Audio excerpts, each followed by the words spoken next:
امروزه که کم تحرکی و مصرف غذاهای نادرست در بین افراد رواج زیادی پیدا کرده، به همون منوال مقوله کبد چرب هم امروزه دغدغه خیلی از افراد هستش. تا انتهای ویدیو با من همراه باشید، در مورد مقوله کبد چرب، علائمش، پیشگیری و درمانش به طور کامل بهتون توضیح میدم. لایک و کامنت و سابسکرایب و حمایت از من رو فراموش نکنید، با من همراه باشید.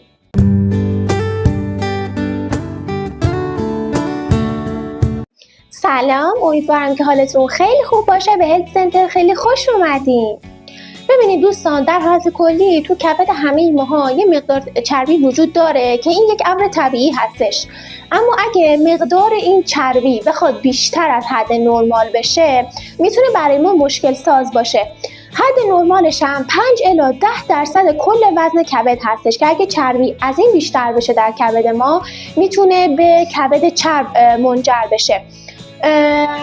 کبد چرب از همون اول هیچ علائمی نداره، کم کم علائمش در زمان پیشرفت بیماری ظاهر میشه. چون هیچ علائمی در ابتدا نداره، از اون به عنوان بیماری خاموش یاد میشه.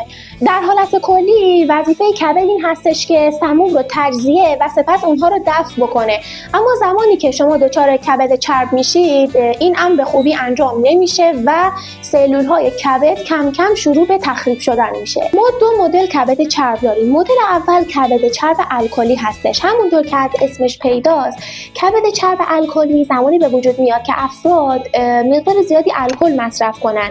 در کبد چرب الکلی الکل نمیذاره که کبد اون سمومی رو که باید تجزیه و دفع بکنه مانعش میشه و اون سموم و چربی اونجا میمونه، ابتدا به کبد چرب الکلی منجر میشه، بعد از اون سیروز کبدی، التهابات کبدی افزایش پیدا میکنه و در نهایت به سرطان کبد و هپاتیت منجر میشه. این شد نوع اولش. کبد چرب غیر الکلی هم از اسمش پیداست که مخصوص کساییه که الکل مصرف نمی‌کنن و به طور مستقیم با رژیم غذایی و سبک زندگی افراد در ارتباط هستش.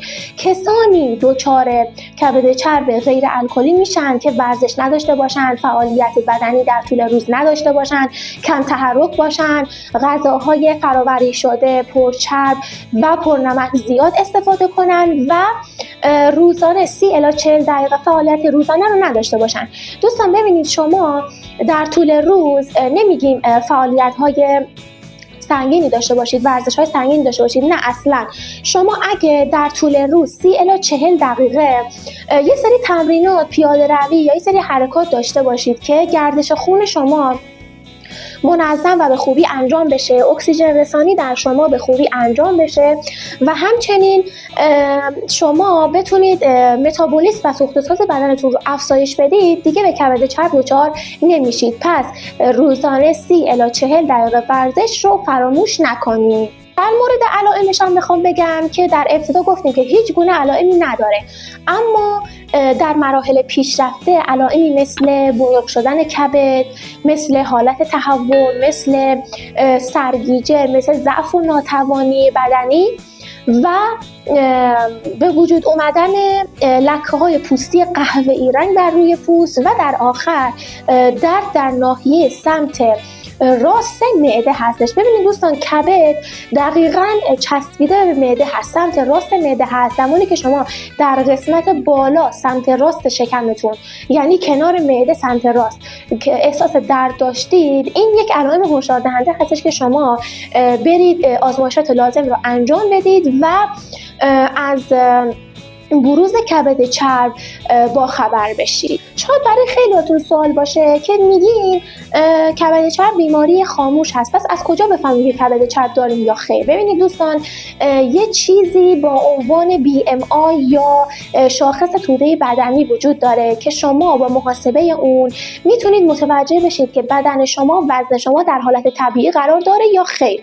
روش محاسبه BMI رو من در دیسکریپشن برای شما مینویسم و همچنین جدولش رو جدول اندازه‌گیریش رو در قالب یک عکسی براتون به اشتراک میگذارم که شما زمانی که BMI خودتون رو حساب کردید عدد به دست اومدن رو توی جدول با توجه به قد خودتون، سن خودتون حساب کنید و ببینید که در حالت طبیعی قرار دارید یا خیر. اگه در حالت طبیعی قرار نداشتید پس این یک هشداره که شما برید به سمت آزمایشات لازم برای کبد چرب. اما راه‌های تشخیصش هم از طریق آزمایش خون میتونه انجام بشه. یعنی اینکه شما میرید آزمایش خون میدید، در خون شما جستجو میشه، میزان آنزیمتون، میزان در واقع تمامی چیزهای مربوط به کبد شما بررسی میشه. پس با آزمایش خون میشه تشخیص داد، با سنوگرافی میشه و با بیوپسی کبد هم میشه. بیوپسی یعنی یک نمونه برداری از بافت کبدی شما انجام میشه. زمانی که نشه با سنوگرافی و آزمایش خون اون رو تشخیص داد. زمانی که شما به کبد چرب مبتلا شدید خودش چند درجه داره بر اساس اون آسیبی که به معده شما وارد شده. کبد چرب گرید 1 که نوع اول هستش آسیبش خفیفه و بافته و سلول های کبد رو اونقدر اذیت و آسیب نمیرسونه.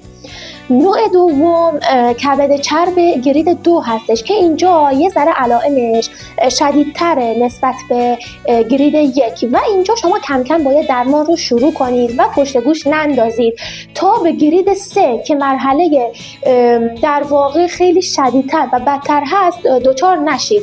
شما باید توی مرحله گرید 2 چیز کنید، به قول معروف گرید 2 باید درمان رو شروع کنید تا به گرید 3 مبتلا نشید. گرید 3 مرحله فوق امرجنسی هستش و شما باید درمان رو خیلی سریع آغاز بکنید. تا قبل از این که به کبد چرب دچار بشید با ورزش کردن، با رژیم غذایی، اینها به خودتون کمک کنید وزن خودتون رو بیارید پایین از غذاهای فرآوری شده و غذاهای پرنمک، شور، از تمامی اینها دوری بکنید. غذاهایی که حاوی امگا 3 هستند، موادی که حاوی امگا 3 هستند حتما مصرف بکنید. منابع حیوانیش مثل تن ماهی و منابع گیاهیش مثل روغن زیتون و گردو و اینها حتما ازش استفاده بکنید دوستان و ازش غافل نشید.